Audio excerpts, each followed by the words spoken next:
Two British citizens were critically ill in hospital on Wednesday after they were poisoned with the Novichok nerve agent which struck down a former Russian agent and his daughter in March, Britain's top counter-terrorism officer said. The British pair, a 44-year-old woman and a 45-year-old man, were hospitalized after being found unwell on Saturday in Amesbury, just a few miles from Salisbury where ex-double agent Sergei Skripal and his daughter Yulia were attacked in March. I have received test results from Porton Military Research Centre, which show that the two people have been exposed to the nerve agent Novichok, Neil Basu, Britain's most senior counter-terrorism officer, told reporters.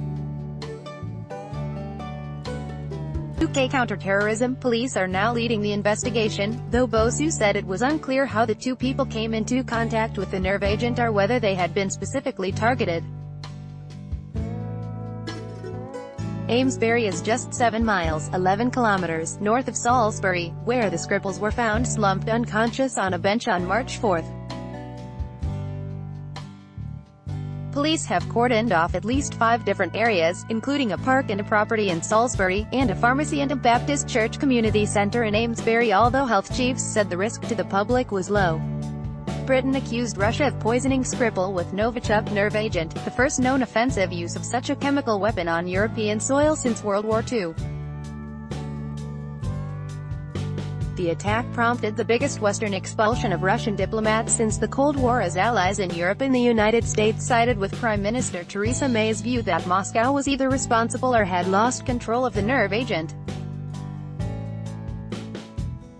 Russia denied any involvement and suggested Britain had carried out the attack to stoke anti-Russian hysteria.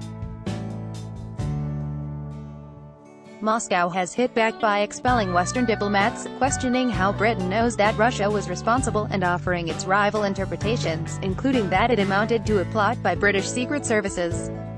Prime Minister Theresa May's spokesman said the government's Emergency Response Committee had met to discuss the incident. Paramedics were called on Saturday morning to a house in Amesbury after the woman collapsed and returned later in the day when the man also fell ill. The pair, who were being treated at Salisbury District Hospital, were initially believed to have taken heroin or crack cocaine from a contaminated batch, but tests showed they had been poisoned with Novichok, a nerve agent developed by the Soviet military in the Cold War. We are not in a position to say whether the nerve agent was from the same batch that the Skripals were exposed to, Basu said. The possibility that these two investigations might be linked is clearly a line of inquiry for us. The hospital is where the Skripals also spent weeks in a critical condition before slowly recovering and being discharged. Russia has said it does not possess such nerve agents, did not develop Novichok, and President Vladimir Putin dismissed as nonsense the notion that Moscow would have poisoned Skripal and his daughter.